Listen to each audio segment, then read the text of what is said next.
Y'all, it's Tony Playboy. All right. We got to get into the NCAA.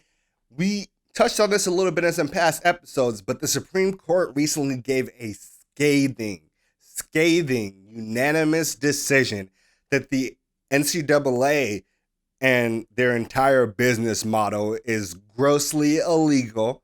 And I want to say the right-wing pro-business members of the court even went as far to say that in literally any other industry, the NCAA's model would be and would have long been illegal and struck down.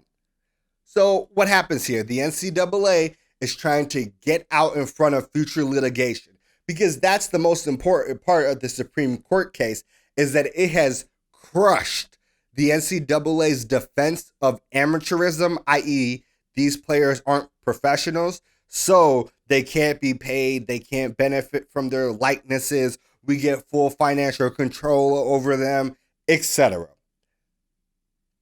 So the NCAA makes some changes, because the easiest way to understand the Supreme Court ruling was the next case to hit, the precedent is set for that lower court to tell the NCAA it's time to go.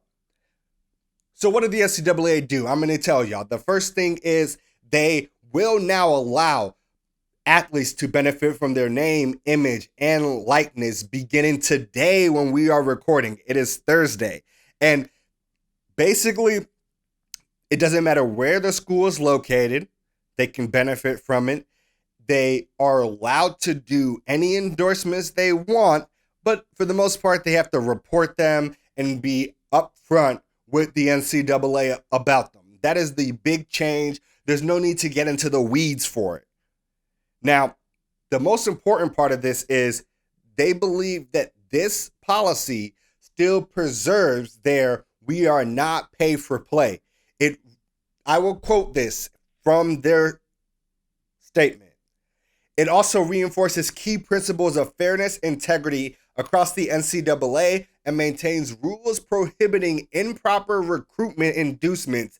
So, what does that mean? First thing it means, you got to think about the stories that we have heard in the past, like Zion getting a house, a bunch of money under the table from the team, from boosters, etc.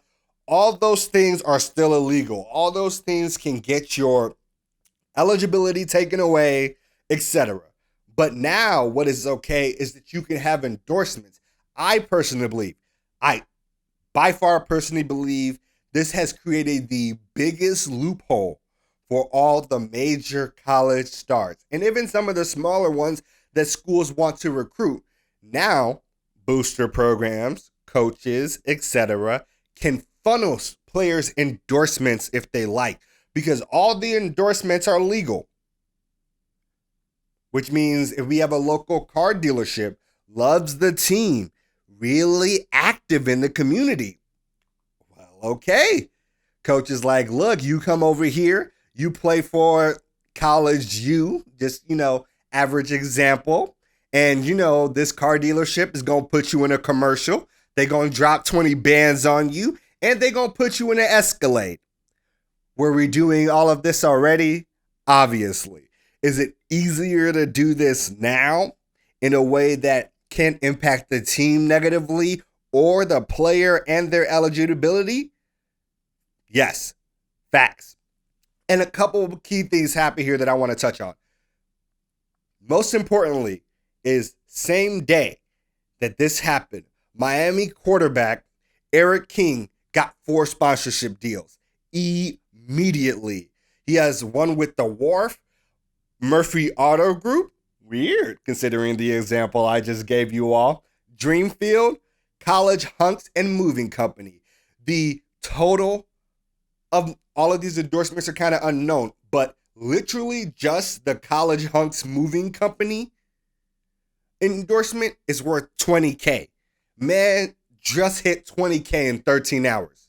He also set up a website. He's going to sell apparel, signed memorabilia, all of these things featuring a logo that he set up. And I need to stress this because it's not like King is one of the foremost, most popular college athletes in the nation. He goes to Miami, right? Imagine what the kids that go to Bama are going to get. Ohio State, Michigan. I absolutely love this. It has been going on far too long, and I feel like this is a watershed moment, and the NCAA will continue to give up ground from here on out going forward. And you gotta love to see it.